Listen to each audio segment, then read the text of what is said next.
Hello, you are watching Shalom World News. I'm Rudy McLennan coming to you from Glasgow, Scotland. Here are the latest headlines from around the world. Over 40 nations and the European Union have demanded that Russia remove its troops from Ukraine's Zaporizhzhia nuclear power plant. The demand was made in a joint statement after the United Nations nuclear watchdog said that attacks on the plant could cause a potential radiation leak. If such an incident takes place, then it could impact much of Europe and beyond. However, there are no signs of Moscow withdrawing its soldiers and bringing an end to the six-month invasion of Ukraine. In the Eastern European nation, clashes are still continuing in the south of the country. Separately, President Putin has said that both Russia and North Korea would expand bilateral ties. North Korean state media has reported that the Russian president made the announcement following talks with his North Korean counterpart Kim Jong-un. Pope Francis has offered financial aid to the families of the victims and the survivors of the 2019 Easter Sunday attacks in Sri Lanka.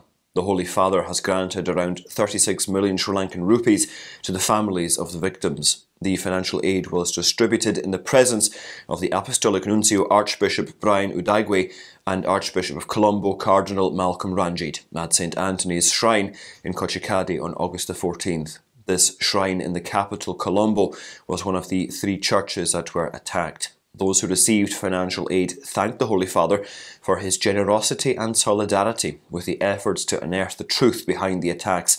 The Catholic Church and the faithful have been urging political leaders to unearth the truth about the real perpetrators of the blasts. Over 260 people were killed on April the 21st in 2019 in a series of bombings targeting three churches, as well as 4 hotels and a housing complex. In Britain, hundreds of people took part in a vigil held in memory of 12-year-old Archie Battersby, who died on August the 6th after his life support was removed. The crowd gathered on Sunday at Priory Park in the coastal city of Southend-on-Sea. They released purple balloons with the words "Forever in Our Hearts" into the air. Archie was in hospital since April after he was found unconscious by his mother Holly Dance in his Essex home. He was taken to the Royal London Hospital where the boy was declared brainstem dead and placed on life support. After ascertaining that there were no chances of reviving him, the hospital officials insisted on removing life support. Although his parents waged a legal battle, their attempts to save the life of their son were futile. In the Philippines, several nuns have been accused by the Department of Justice of funding the armed wing of the Philippines Communist Party. The nuns are among 16 people accused of sending money to the New People's Army. The charges were filed in Iligan City Regional Court by Department of Justice attorney Miko Clavano, following a probe by the Anti-Money Laundering Council. They have been charged under the Non-Bailable Terrorism Financing Act. The accused are members of the Rural Missionaries of the Philippines. In 2019, their bank accounts were frozen by the Anti-Money Laundering Council for allegedly supporting the communist uprising. In June this year, the website of the missionaries was shut down. It is expected that an arrest warrant could be issued against the accused in the coming days. The rural missionaries comprise both lay people and religious who work in Mindanao to protect the environment and indigenous peoples. Persecution watchdog International Christian Concern has published a report detailing the oppression of Christians in Afghanistan by the Taliban regime. The report, entitled Afghanistan Humanitarian Brief, Situational Overview for Christian Minorities, says that Afghan Christians remaining in the country have become internally displaced persons. This prevents them from accessing humanitarian aid which is given to such people. The report also says that Afghan Christians who are refugees abroad are not safe from discrimination and violence. Monday, August the 15th, marked the first anniversary of the fall of the Afghan capital Kabul and the Taliban takeover of the country. The US Diocese of Lafayette witnessed the annual Eucharistic procession by boat on the Bayou Teche on August the 15th. After Holy Mass in French at the Church of St. Leo the Great in Leonville, the Blessed Sacrament was fixed on an altar on the lead boat and taken on a 40-mile procession followed by a flotilla. The accompanying boats were outfitted with cutouts, flags and banners with the names of their chosen saint and their quotes on the Eucharist. From a list of 50 saints this year, boaters chose their favourite saints renowned for their Eucharistic devotion. The event also coincided with the 3-year National Eucharistic Revival in the United States. On the way, the boats stopped to allow passengers to disembark for rosary and benedictions at churches along the route. The procession concluded at St. Martinville with Vespers and Benediction.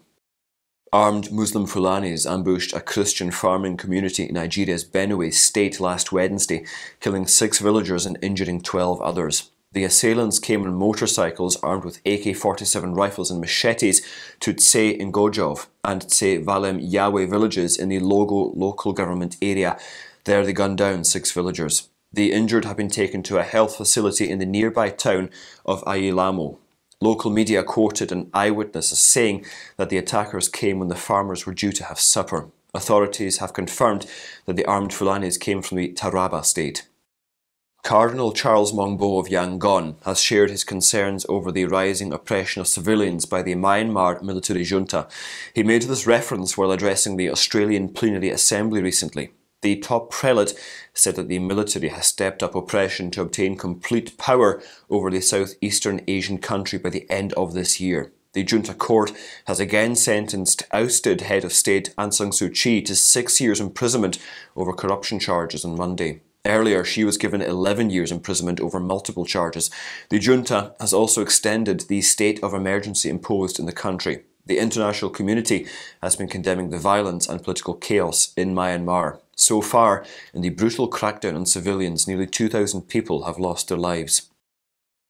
In Nicaragua, where anti-Catholic persecution is rampant, police forced a priest to offer Mass outside his church. On August the 16th, a group of policemen arrived at Santa Lucia parish in Matagalpa diocese to arrest the pastor, Father Vicente Martin. In an attempt to protect the priest, the parochial vicar, Father Sebastian Lopez, told the police that the priest was not there. When people started arriving for Mass, the priest was forced to offer Mass outside with the gates of the fencing still closed. Father Lopez had to do so to prevent the officers from entering the church and arresting Father Martin. He converted a table into an altar and offered Mass while believers took part from behind a fence.